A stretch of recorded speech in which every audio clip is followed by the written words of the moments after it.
Hello everyone! అందరూ ఎలా ఉన్నారు? ఈ చిట్టి కథల చింటూ చాలా రోజుల తర్వాత మీ ముందుకి ఇలా వచ్చేశాడు. ఈసారి మీ అందరికీ మన చిన్ననాటి కథలను గుర్తు చేయడానికి నాదొక చిన్న ప్రయత్నం. మీలో పంచతంత్ర కథలు ఎంతమందికి గుర్తున్నాయి? హ్మ్, గుర్తు లేకపోయినా పర్వాలేదు. ఈ కథలన్నీ మీకు చెప్పడానికి ఈ చిట్టి కథల చింటూ ఉన్నాడు కదా! సరే, ఈరోజు ఏ కథతో మొదలు పెడదాం?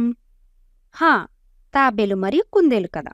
ఈ కథ పేరు చెప్పగానే మీరంతా కూడా ఈ కథ ఎవరికి తెలియకుండా ఉంటుంది అని అనుకునే ఉంటారు. అయినా సరే, మళ్ళీ ఈ కథను గుర్తెచ్చుకుందాం. సరే మరి, కథలోకి వెళ్ళిపోదామా? అనగనగా ఒక అడవి. ఆ అడవిలో ఇద్దరు స్నేహితులు ఉండేవారు. ఒకటి నెమ్మదిగా కదిలే తాబేలు మరియు రెండవది వేగవంతమైన కుందేలు. ఒకరోజు వాళ్ళిద్దరూ చిన్న పోటీ పెట్టుకుంటారు. ఆ పోటీ ఏంటంటే, ముందుగా ఎవరైతే దూరంగా ఉన్న చెట్టుని చేరుకుంటారో వాళ్ళే విజేతలు అని. ఇక పోటీ ప్రారంభమైంది. మన తాబేలు మెల్లగా కదలడం మొదలుపెట్టింది. ఈలోపే కుందేలు సగం దూరం చేరుకుంటుంది. కుందేలుకి తన వేగంపై ఉన్న అతి విశ్వాసంతో ఇలా అనుకుంటూ ఉంటుంది, ఇంకా చాలా సమయమే ఉంది కదా గెలవడానికి, ఈలోపు కాస్త కునుకు తీసుకుందాంలే అని కునుకు తీస్తూ ఉంటుంది. కాని తాబేలు మాత్రం అలానే మెల్లగా స్థిరంగా గమ్యానికి దగ్గరగా వెళ్తూ ఉంటుంది. ఈలోపు కుందేలుకి మెలకువ వచ్చి గమ్యానికి దగ్గరలో ఉన్న తాబేలును చూసి అది కదలడం మొదలు పెడుతుంది.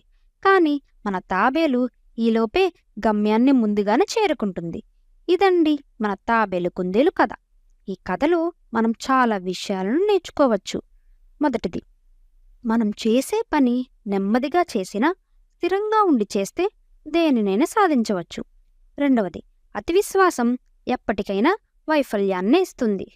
మూడోది, పట్టుదల మరియు సంకల్పం అనేవి ప్రతిభ కన్నా చాలా ముఖ్యమైనవి. ఈ కథ మనకి వినయం, కృషి మరియు మన లక్ష్యాలపై ఎలా దృష్టి పెట్టుకోవాలో అలాంటి అంశాలన్నిటినీ కూడా చాలా చక్కగా వివరిస్తుంది. ఇంతేనండి నాకు తెలిసిన తాబేలు కుందేలు కథ. మీకు నచ్చిందా? నచ్చితే లైక్, షేర్, కామెంట్ అండ్ మా ఛానల్కి సబ్స్క్రైబ్ చేయండి. బాయ్! మళ్ళీ కలుద్దాం.